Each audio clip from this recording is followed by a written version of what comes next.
she was the first female late-night talk show host on a major network, winning... Mindy Kaling's newest comedy, Late Night, dares to show us a female late-night host. Catherine, do you think women are funny? Funny is funny. As long as you're white male and from an elite college, like your writing staff. We need to hire a woman. Would a gay guy work? No. Academy Award winner Emma Thompson stars as Catherine Newberry, a once successful talk show host who's on the verge of losing her outdated show. Though Catherine is talented, she's also stubborn and a tad self-absorbed, refusing to get with the times and feature a balance of pop culture and hard-hitting topics. That is until she hires Molly, a much-needed diverse woman writer. So you have no experience in comedy? I'm obsessed with comedy. I do a little stand-up. Where?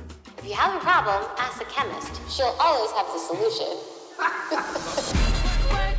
You're hired. If it doesn't work out, which you probably won't, you'll be gone. Are you okay? I'm so happy. I feel sick. In a group of only male writers, Molly is seen as a diversity hire and isn't taken seriously. Not until she suggests Catherine show a softer and more authentic side to her viewers. Yeah, I can see that, Brad. Think about why the show is bad. She's coming back! Don't push me. And come up with ways to fix it. The headline of my analysis is complacency. I'll tell you what doesn't work. A newcomer coming in and giving me her assessment of my comic persona. I will not be marginalized because no one here looks like me. She's not trying to silence your strong female woman of color spirit. Hashtag me too, blah, blah, blah. You're a new writer with no experience. Write something. Okay. While the film is definitely formulaic in its approach to this showbiz story, it never feels dull. Late Night offers more originality and relevance than you think. Kaling is a seasoned writer who knows how to write real people. Every line of dialogue sounds genuine, almost as if we are sitting in the room with these characters sharing a discussion. And these discussions vary from the question of women being funny, what should be talked about on air, the advantages between men and women, and much more. This is also Kaling's first leading role on the big screen, and the actress/screenwriter charms with her endearing and enthusiastic performance. But Kaling's not even the brightest light in this film. Emma Thompson has never been so magnetic. She brings a certain charisma to every insult she throws at anyone who rubs her the wrong way, and she looks stylish while doing it. I see. This is actually very exciting to me. Really? Great. Because what you're describing is the most clear-cut example of the classic sexist argument for the advancement of men in the workplace. You're asking for a raise not because of any work-related contribution you've made, but simply because you have a family. And that's why in the 1950s, family men were promoted over the women they worked with. I've never encountered it, actually, in such a clean, teachable way.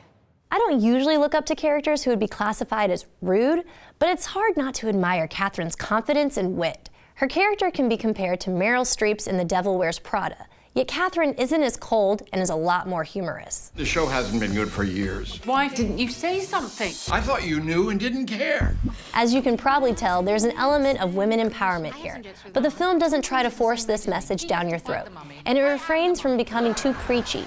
Late Night simply states the current social status through lighthearted jokes. No more tantrums and no withering looks. Like that one. That's my face. It's like I'm powerful. What exactly is wrong with my bits? You're a little old and a little white. What can I do about that?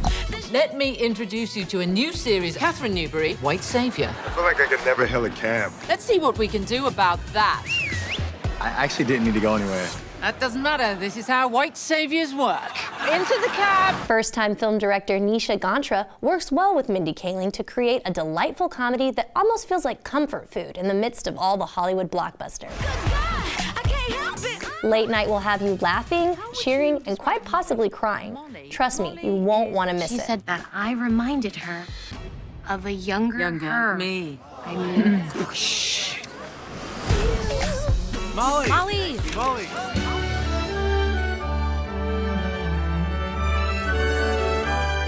We all know the live-action version of Aladdin is in theaters now, and though it's a lot of fun at the movies, I suggest fans of the film and the theater go see Dallas Summer Musical's production of Aladdin, running from June 6th through the 23rd. For About Town, this is Susan Stevens.